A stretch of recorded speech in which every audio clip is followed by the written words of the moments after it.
Mr. Svinsky, give me a sense of the world market here for LNG. I visited several years ago the facility in Trinidad and Tobago, and at that time, most of that LNG was coming to the States. Now we're almost we're no longer a net importer, or just barely a net importer.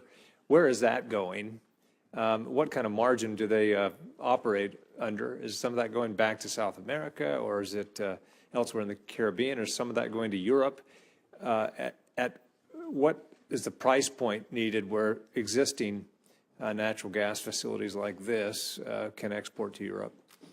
I don't have those numbers right in front of me, but my guess is that gas from Trinidad and Tobago is going to European markets.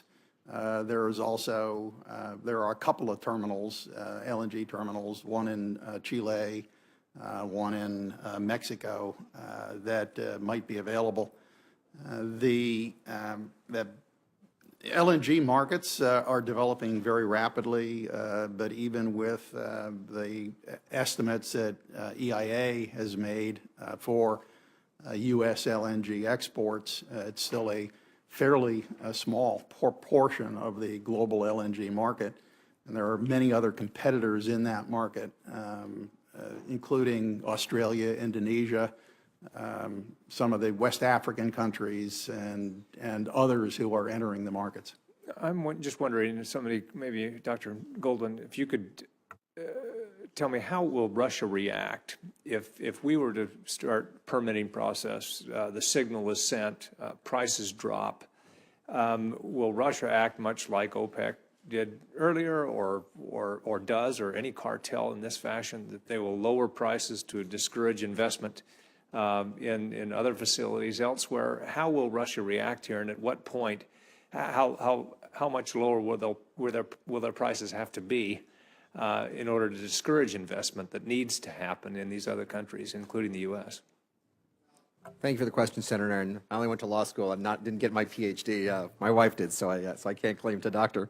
But I think, well, first, Russia has not shown any ability, because it doesn't control enough of world supply, to try and lower its prices to impact others' investments. But Russia has had to lower its prices in order to save its market. So as Dr. Szymanski and Dr. Montgomery both explained, the surplus of LNG, when we stopped importing it, forced Russia to renegotiate a lot of its long-term contracts with Europe because they were able to buy spot.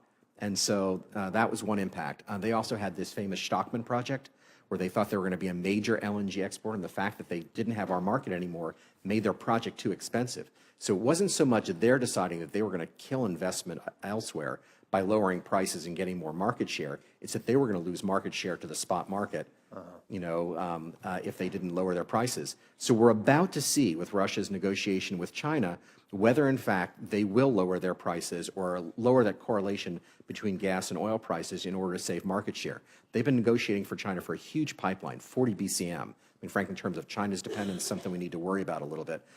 But they've been at loggerheads for years over price. This June, we're going to see if the Russians are going to cave. And my guess is that they will. And they will lower that correlation, and they will agree to a better price deal, not because they're trying to kill our investment, but because they have no other choice. And that's the trend that we want to drive further, because that just squeezes their cash flow. Right. Well, that's important. I just wondered how big their market share is, or how what ability they have to actually lower prices and undercut investment elsewhere, but not as much. Dr. Montgomery or somebody else, Ukraine itself, because of corruption, and Mr. Chow, you mentioned their inability to produce their own, whether it's shale gas or traditional gas.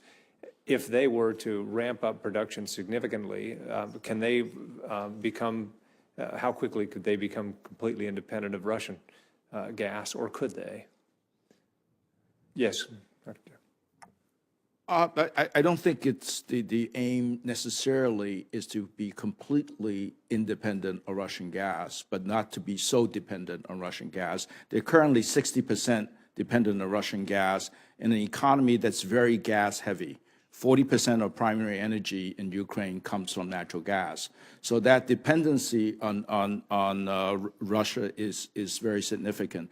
I think to get above a 50% self-sufficiency level, Ukraine can probably do it within 2-3 years with the right kind of policies and the right kind of investments. That's likely a combination of production increases and conservation measures. They're highly inefficient, I understand, in terms of the use of gas. Certainly, efficiency would help.